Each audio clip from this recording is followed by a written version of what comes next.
You know, I like cars and I like trains. That is painfully obvious. If you've seen a train before, which I hope you've seen a train at least once, you've probably seen these big ass rail cars at one point. These are autoracks. These are train cars that carry cars. Like the road car, the ones you drive. Today in this video, I'm the Winnipeg Railfan. Just for this video, that's it. But no, I thought it would be a cool idea to go over the evolution of a railcar that helps your family's new vehicle get from the factory to your driveway. This is the auto train. No, I'm sorry, I meant autorack.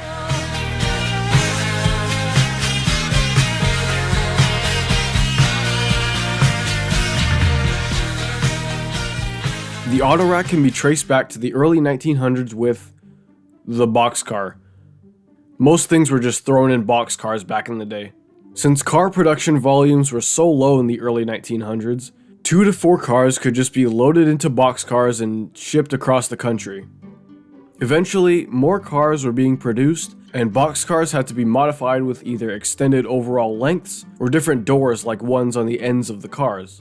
Eventually, it was time for the ever-changing rail industry to what?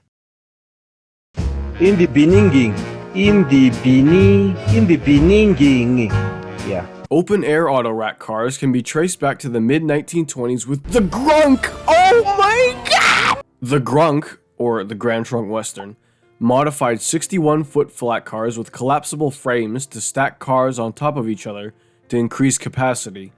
The cars, despite how well they worked, didn't sit well with regulations from the ICC, so the railcars were retired and cars were once again shipped in boxcars until later on, when more modern designs came around. Funny enough, the circus trains actually played a major part in the evolution of these cars. For years they loaded their vehicles onto flat cars with little plates in between the cars to keep the vehicles moving up to the front of the string of flat cars. Railroads caught on to this and said, "Yep, I'm stealing this idea." Also, quick side note, the Canadian National Railway in 1957 introduced these auto carriers. They're boxcars, but they were massive for railcars back then, meaning they could carry a lot more than the traditional, say, 50-foot boxcar could. These guys helped in the development of the cars we see today. The cars eventually wound up in the US on the auto train service and with Amtrak after they took over. Moving into the 60s, we finally got the more recognizable open-air rack cars. Railroads like the Norfolk and Western, Rock Island, and the Seaboard Coastline took delivery of open rack cars with 2 or 3 levels, and in lengths up to 89 feet. The cars worked, but as you could probably tell, there was a major problem with them, and what I think would be the main reason why they aren't in service anymore. It's literally the fact that they're open-air cars. There's no real protection for the cars on board from things ranging from crazy weather conditions to straight up theft. Like, I can't imagine how many shipments of new cars came in with hail or just some sort of body damage from the elements, or kids throwing rocks at passing trains. Not to mention, in the event of a derailment, all these cars were 110% totaled. The solution was to add grates to the side of the cars, which helped a tiny... not really, to be honest. People could still get easy access to the cars despite the added measures. In 1973, a joint effort between the iconic cargo-moving people at N&W and the DT&I, along with Ford, developed N&W 400,000. One of, if not the first covered autorack. This car and a couple others like it, including this massive 124-foot Southern Auto Guard car, would pave the way for railcars like it to come, starting in 1974 to 75 with the first production covered autoracks being built.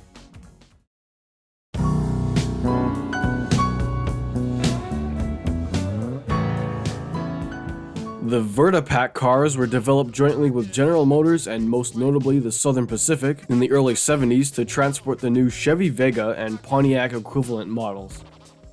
They were designed to have the cars in ready-to-drive condition, keep the cars safe from the elements and vandals, and were famous for the way the Vegas were loaded in. They'd drive them up, and they'd be closed in the cars vertically. The GM engineers behind the Vega had to develop an oil baffle that kept oil from getting into cylinder 1 of the 4 bangers the Vegas had. These railcars helped efficiency in transporting vehicles as well as being able to hold around 30 cars, which was quite a bit more than the usual open-air car could hold. They also helped reduce the charge of transporting per vehicle by 40%. As for the little Chevy, the Vega was huge when it came out in the early 70s, but the car quickly gained a reputation for being pretty unreliable. They didn't come with great rust proofing, the engines turned out to be pretty high maintenance. All around, the car turned out to be a lemon, despite its low price, which was around $2,100. That would be around $16,000 in 2024.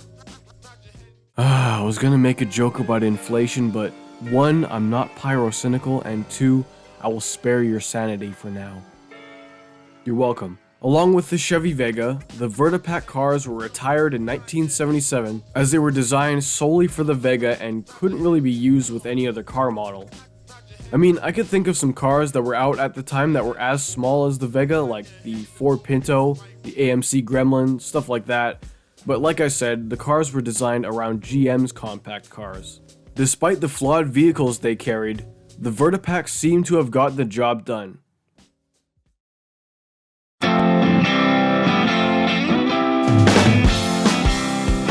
Now, going into the 80s and 90s, more orders of enclosed autoracks started to pop up. These cars were more efficient and overall much safer than the older open designs. Even in the event of a derailment, these massive cars could protect the vehicles inside a little better.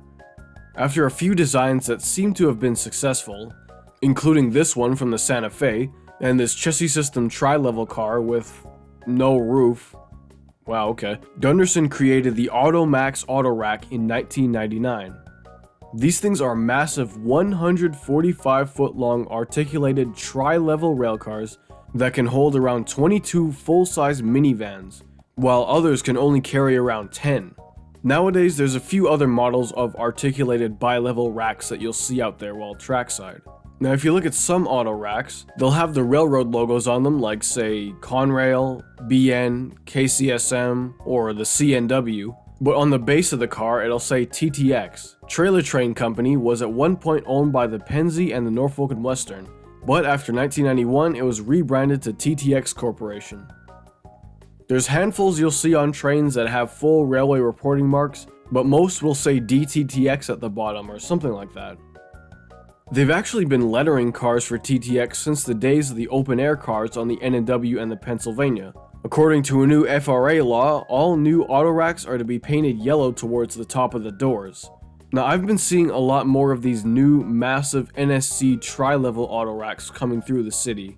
According to some articles about them, they're much better built after years of improving the structure of these types of railcars. As for passenger service, AutoTrain, which now runs as a train under Amtrak, has long since switched to more efficient and safer Johnstown bi-level autorack cars. Autoracks are pretty important in terms of transportation. These massive railcars help reduce emissions and roadway congestion put out by something like a semi-truck carrying cars. Of course, you still need the trucks to get the cars directly to the dealer lots, but you just can't beat the effectiveness and efficiency of modern-day autorack cars.